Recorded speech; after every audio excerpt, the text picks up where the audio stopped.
नमस्कार, जय श्री राम, हर हर महादेव। दर्शकों, मणिपुर में कल नरेंद्र मोदी जी थे और उसी रूट से गए, जिस रूट से बहिष्कार होना था।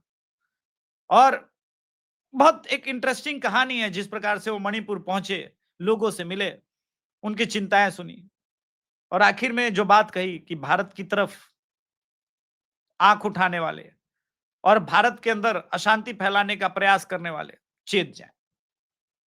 लेकिन आगे बढ़ेंगे राजनीति में कि राहुल गांधी और उनका पूरा इकोसिस्टम कल क्या कर रहा था और नरेंद्र मोदी जी क्या कर रहे हैं और नरेंद्र मोदी जी की तैयारी क्या है। उससे पहले हमेशा की तरह एक कहानी, और ये कहानी बड़ी इंटरेस्टिंग है। ये कहानी बहुत इंटरेस्टिंग है। हुआ ये कि एक राजा साहब थे। एक राजा साहब की कई रानियां थी, मगर उनको लल्ला नहीं हो रहा था। राजा साहब बेचारे चिंता में, इतना चिंता में कि भाई किसी ने उन्हें बताया कि अगर लल्ला नहीं होगा तो ये राजपाट चलाएगा कौन। राजा साहब ने अपनी काबिल बेटी की तरफ देखा, बोला तुम नहीं चला सकती। तो काबिल बेटी ने कहा, लेकिन मुझे मेरी माँ इजाजत नहीं देगी। राजा साहब चिंता में एक दिन डांस बार पहुंच जाते हैं। क्या करते हो? शराब पी रहे थे, डांस बार में डांस देख रहे थे, एक डांसर पसंद आ गई। इसके बाद उससे उन्होंने बकायदा निकाह विकाह कर लिया। अब वो रानी बन गई। उसने कहा कि मेरी एक शर्त है, मेरे साथ एक कुतिया भी चलेगी। राजा साहब ने हाँ कहा, ठीक है, कुतिया को भी ले लो। कुतिया बहुत समझदार थी। कुतिया ने कहा, रानी साहिबा, अगर आपको भी लल्ला ना हुआ तो क्या होगा? रानी साहब ने कहा, क्यों नहीं होगा? बोला, इतनी रानियों को क्यों नहीं हुआ? सोचा प्रॉब्लम कुछ राजा साइड में है। रानी साहिबा ने कहा कुतिया को, फिर तू उपाय निकाल। कुतिया ने शोर मचाया, अरे रानी रानी एक्सपेक्टेड है, रानी को लल्ला होने वाला है, रानी को तो लल्ला होने वाला है। रानी के पेट पे एक छोटा सा दिया बांध दिया, पेट फूल गया। एक महीने बाद छोटा सा एक मटका बांध दिया। अब राजा साहब मिलने आए तो कहा, हाँ हाँ, रानी को छूना नहीं, रानी को लल्ला होने वाला है, रानी को लल्ला होने वाला है। ऐसे करते करते मटका का साइज बड़ा होता गया। 9 महीने बीत गए, लेकिन लल्ला नहीं हुआ। अब राजा साहब कहे, अरे 9 महीने तो हो गए। तब कुतिया ने कहा, ये स्पेशल लल्ला है, ऐसे नहीं होगा, इसको होने में थोड़ा और टाइम लगेगा। लेकिन कुतिया को समझ में आ गया कुछ तो करना पड़ेगा। इसके बाद वो क्या की, एक अनाथालय से बच्चे को मुंह में उठा के लेके आ रही थी। क्योंकि कुतिया की हाइट तो कम होती है ना, तो जमीन से उसका माथा टकरा गया उस बच्चे का। लेकिन खैर, थोड़ा दिमाग से पैदल था, लेकिन लल्ला फाइनली हो गया। इसके बाद इस कहानी में एक ट्विस्ट आया। राजा साहब ने बोला, लल्ला तू बड़ा होके क्या करेगा? लल्ला दरअसल एक नशेड़ी का बेटा था और वो पैदा होते ही नशे में था। लल्ला बोला, बम फोड़ूंगा, जादूगर बनूंगा, सब करूंगा। भारत की राजनीति का यही स्तर है। हाइड्रोजन बम फूटेगा, एटम बम फूटेगा, चौकीदार चोर है, इंडिया इंटॉलरेंट है, किसान मुक्ति मार्च, किसान आंदोलन, शाहीन आंदोलन, लेकिन लल्ला होने का नाम नहीं ले रहा है। समझ रहे हैं ना आप लोग? लल्ला होने का नाम नहीं ले रहा है। कुतिया चिल्ला रही है, लल्ला होगा, लल्ला होगा। लल्ला होने का नाम नहीं। इसी बीच बांग्लादेश हो जाता है, नेपाल हो जाता है, लेकिन लल्ला होने का नाम नहीं ले रहा है, क्योंकि मोदी के हाथ में सिर्फ डंडा नहीं है, मोदी के हाथ में शक्ति है।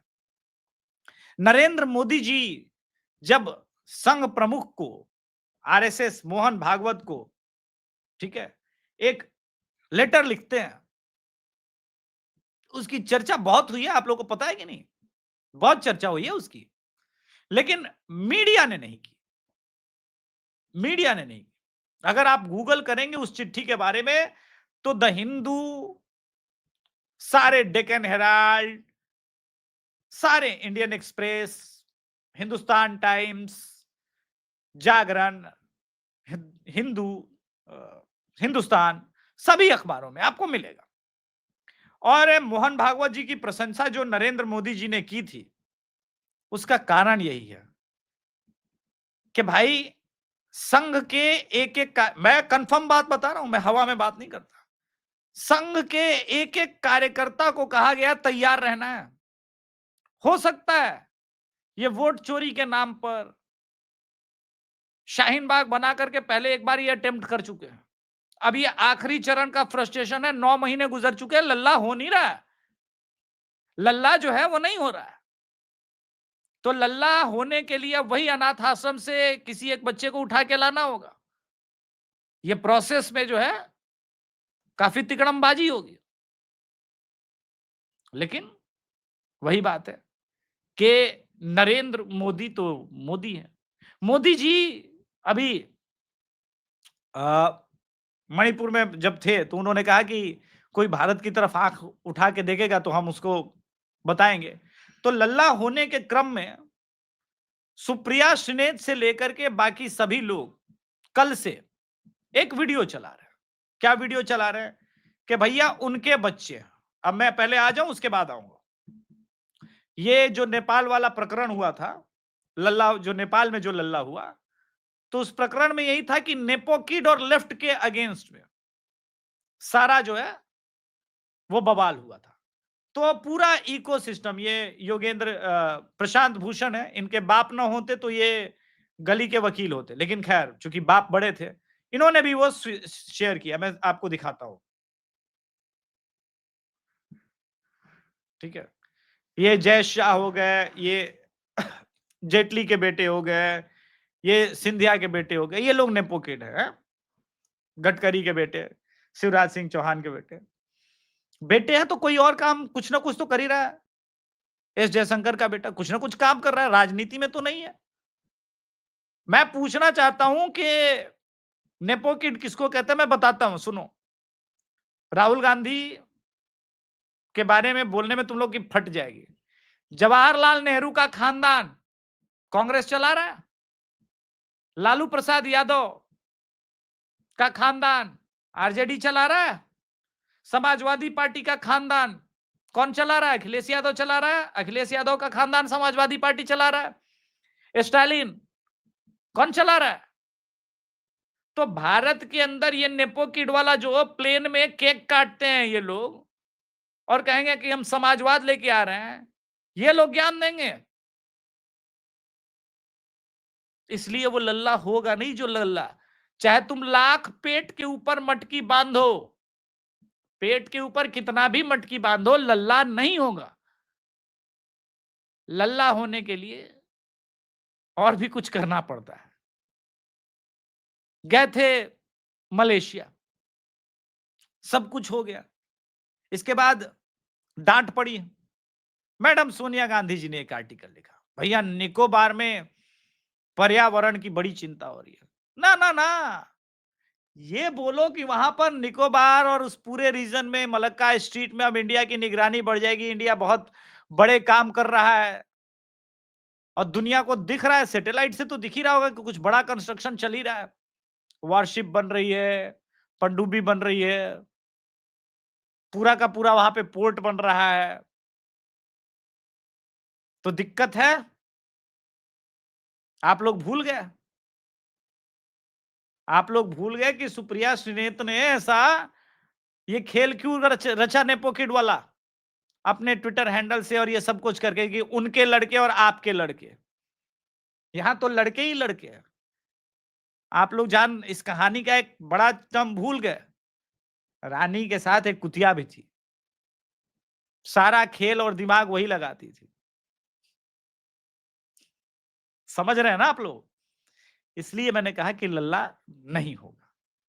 हाँ, तो होगा क्या, अब ये मुझसे पूछिए। देखिए, बजरंग दल, वीएचपी, संघ भारत के कोने कोने में फैले हैं और ये लोग पैसे के ऊपर जो है ना अराजकता नहीं फैलाते, स्ट्रीट लाइट नहीं जलाते, बस नहीं जलाते, ट्रेन नहीं जलाते।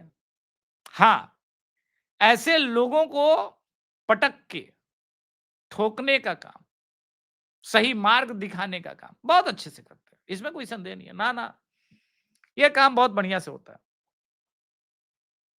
कहानी का मर्म यही है कि अब क्या होगा? नरेंद्र मोदी जी ने एक और बात कही है कि मैंने बहुत सारे डॉग लवर्स को देखा है, एनिमल लवर्स को देखा है। लेकिन कमाल की बात है, वो एनिमल लवर्स गौ माता से प्रेम नहीं करते। चलिए वो वीडियो भी सुनवा देते हैं, इसके बाद हम आगे बढ़ेंगे इस कहानी में। क्योंकि नरेंद्र मोदी जी का कहना कुछ और होता है, कह कुछ और रहते हैं और निशाना कहीं और होता है। चलिए पहले ये वाला भी सुन लिया जाए।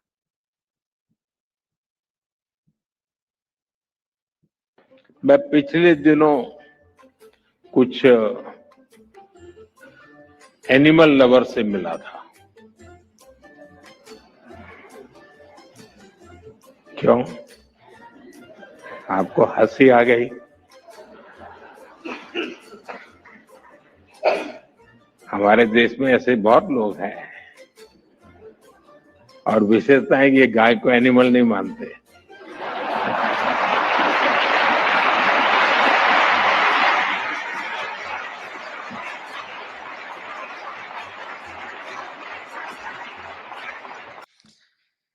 तीन बड़े खेल होने वाले हैं। गौ हत्या पर बहुत बड़े कठोर कानून बनने वाले हैं। फिर से मैं बता रहा हूं, एक एसआईआर प्रोसेस कंप्लीट होने के बाद, मतलब मास लेवल पर बांग्लादेशी अवैध मुसलमानों का डिपोटेशन होने वाला है। और तीसरा, जो 2027 उत्तर प्रदेश चुनाव से पहले होगा। कब होगा? 2027 उत्तर प्रदेश चुनाव से पहले होगा। इसके बाद कभी वो लल्ला का जन्म नहीं होगा। ठीक है? इस देश में 2027 के चुनाव से पहले एनपीआर के प्रोसेस को स्टार्ट कर दिया जाएगा। एक एक आदमी का रजिस्ट्रेशन, और इस प्रोसेस के बाद आएगा यूनिफॉर्म सिविल कोड। ये एक प्लानिंग है। मैं बैठा हुआ था, राजनीति में बहुत बड़े पोजीशन पर हुए हैं।